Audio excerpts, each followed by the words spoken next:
Please do like share and subscribe और कृपया करके। गुड इवनिंग फ्रेंड्स, आज की अपडेट कुछ इस प्रकार से। आज हम सबसे पहले बात करेंगे चांद की। चांद पर पानी की खोज से जुड़े नए तथ्य सामने आए हैं। भारतीय और अंतर्राष्ट्रीय वैज्ञानिकों के एक हालिया अध्ययन से इस बात की उम्मीद जगी है कि चंद्रमा के ध्रुवीय गड्ढों में पहले के अनुमान से काफ़ी अधिक उपसतह जल बर्फ हो सकती है।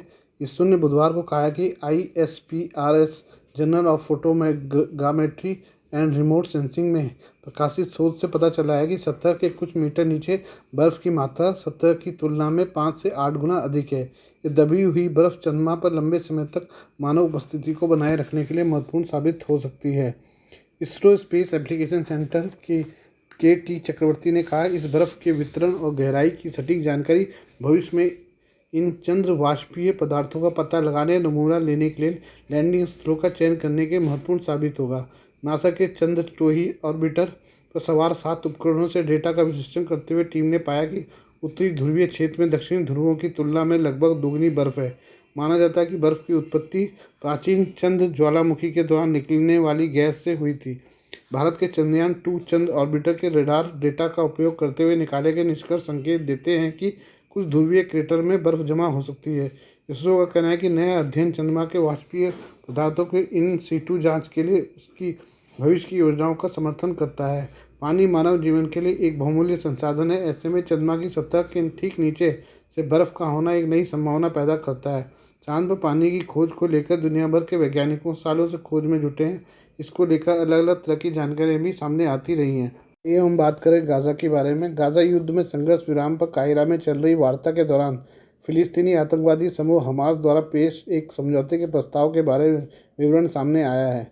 वॉल स्ट्रीट जर्नल ने मंगलवार को मिस्र के अधिकारियों का हवाला देते हुए बताया, जिस प्रस्ताव को तैयार करने में इजराइल शामिल था उसे अभी तक मंजूरी नहीं दी गई है। प्रस्ताव में 2 चरणों की परिकल्पना की गई है। पहले चरण में फिलिस्तीनी कैदियों के बदले में 3 हफ्ते के भीतर कम से कम 20 बंधुओं की रिहाई शामिल होगी। टाइम्स ऑफ इसराइल अखबार ने मंगलवार को एक इजरायली अधिकारी के हवाले से कहा, इसराइल किसी समझौते पर पहुंचने के लिए लचीलापन दिखाने में आगे बढ़ गया है। उदाहरण के लिए पहले चरण में हमास द्वारा रिहा किए जाने वाले बंधुओं की संख्या कम कर दी गई है। इसराइल उन फिलिस्तीनियों की संभावना के लिए भी खुला है जो गाज़ा पट्टी के दक्षिण में लड़ाई से भाग गए थे और इजरायली सुरक्षा जांच के बिना उत्तर में लौट आए।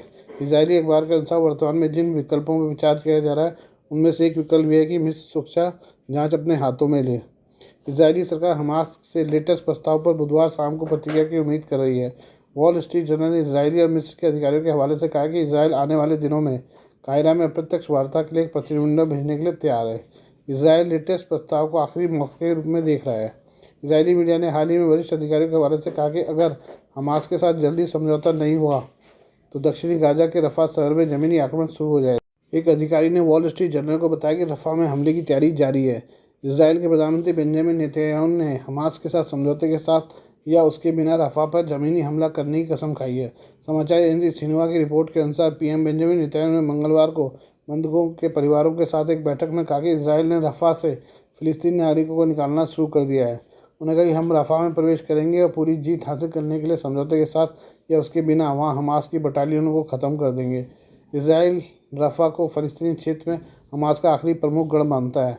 रफा गाज़ा के सबसे दक्षिणी शहर है जहाँ करीब 12 लाख फ़लस्तीनी शरण मांग रहे हैं। हमास और इसराइल बीते 6 महीने से जंग लड़ रहे हैं। इसराइल द्वारा हमास को ख़त्म करने का संकल्प गाज़ा पट्टी के लोगों पर भारी पड़ रहा है। गाज़ा में पैदा हुए मानवीय परिस्थितियों को लेकर अमेरिका में आक्रोश बढ़ता जा रहा है। देश भर में लोग इसराइल के खिलाफ विरोध प्रदर्शन कर रहे हैं। ये विरोध विश्वविद्यालयों तक तो पहुंच गया है। करीब 2 सप्ताह से चल रहे प्रदर्शनों से कॉलेज प्रशासन परेशान है। इस बीच सैकड़ों प्रदर्शनकारियों ने कोलंबिया विश्वविद्यालय के हैमिल्टन हॉल पर कब्जा कर लिया। चेतावनी देने के बाद भी फ़लस्तीनी समर्थक पीछे हटने को तैयार नहीं हुए। इसके बाद पुलिस ने मंगलवार देर रात कार्रवाई कर हैमिल्टन हॉल को खाली कराया। न्यूयॉर्क पुलिस के अधिकारी ने बताया कि विश्वविद्यालय के अध्यक्ष ने पहले खुद परिसर में सुरक्षा सुनिश्चित करने और व्यवस्था बहाल करने की कोशिश की। उन्होंने प्रदर्शनकारियों को परिसर खाली करने की चेतावनी दी, लेकिन कोई पीछे नहीं हटा। इसके बाद पुलिस से मदद मांगी गई। उन्होंने बताया कि पुलिस ने सख्ती करते हुए कोलंबिया विश्वविद्यालय के हैमिल्टन हॉल से 30 से 40 प्रदर्शकों को बाहर निकाला और परिसर को खाली कराया। बताया जा रहा है कि 17 मई तक अब कॉलेज पुलिस की कड़ी निगरानी में रहेगा। बता दें, कोलंबिया में अप्रैल महीने की शुरुआत में विरोध प्रदर्शन शुरू हुए। अब ये विरोध प्रदर्शन कैलिफोर्निया से लेकर मैसाचुसेट्स तक फैल गए हैं। वहीं प्रशासन को प्रदर्शनकारियों को हटाने का दबाव का सामना करना पड़ रहा है। अब आइए जानते हैं अब तक क्या कुछ हुआ है। अमेरिका के विश्वविद्यालयों में फ़लस्तीनी समर्थक प्रदर्शन और तेज हो गए। यहाँ पुलिस की कार्रवाई और गिरफ्तारी एक और सप्ताह जारी रही। हार्वर्ड विश्वविद्यालय में प्रदर्शनकारियों ने जहाँ अमेरिका का झंडा लगा होता है वहाँ फ़लस्तीनी झंडा लगाया दिया। इसके अलावा हिल्टन होटल में व्हाइट हाउस के पत्रकारों को भोज होना था, जहाँ बाइडन के रात्रि भोज को संबोधित करने की उम्मीद थी। कार्यक्रम से पहले यहाँ फ़लस्तीनियों का समर्थन कर रहे लोग पहुँच गए।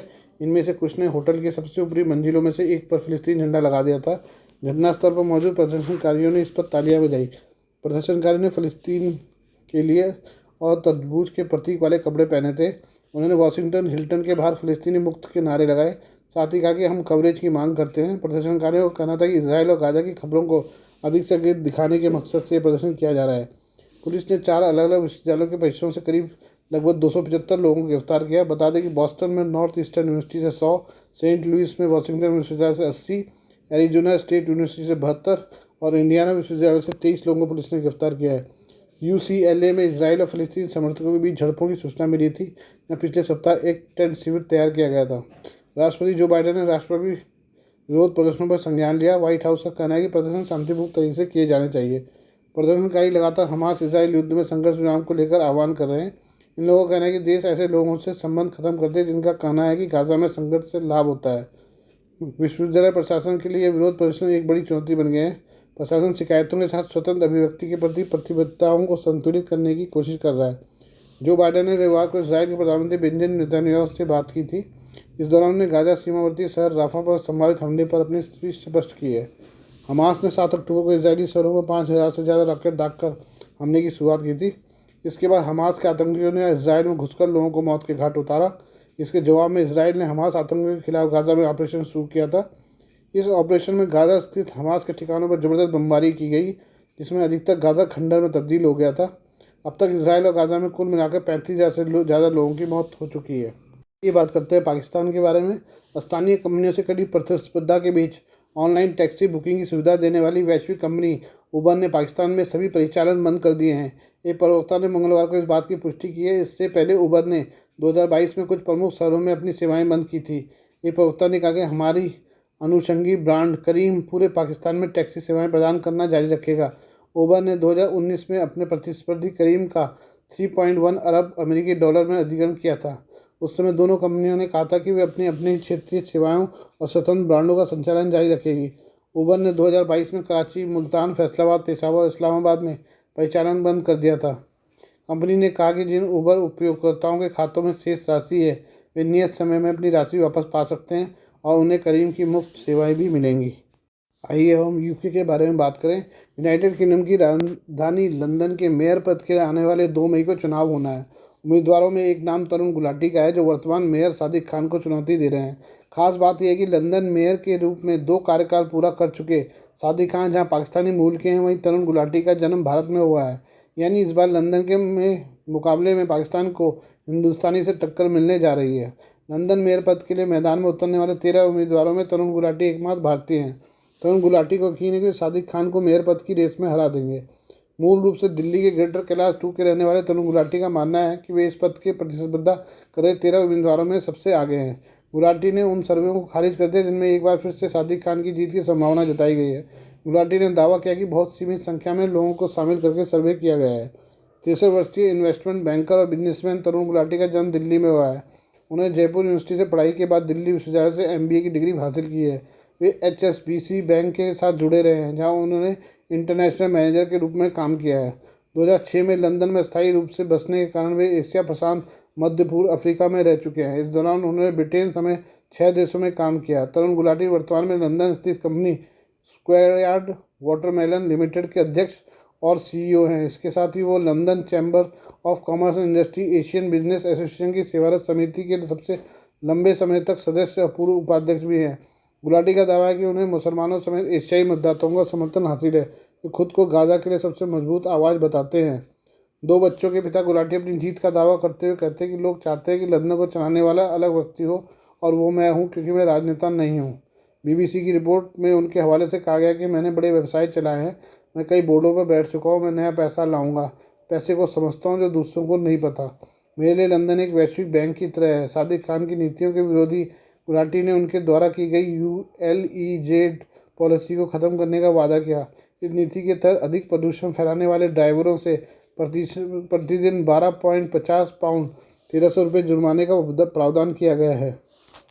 आज के लिए बस इतना ही, बाकी मिलते हैं कल आपसे नई खबरों के साथ। धन्यवाद।